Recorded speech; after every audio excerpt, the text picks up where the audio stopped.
factor 3 of 246.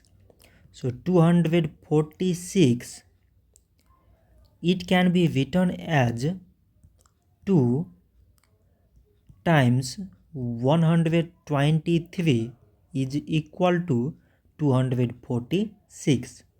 123, it can be written as 3 times 41. 3 times 41 means 123. So now we select the prime numbers in all these numbers. So prime numbers are 2, 3 and 41.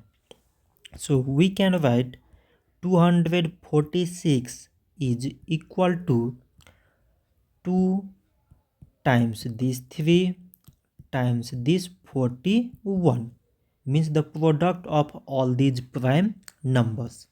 So this much for today, and thanks for watching.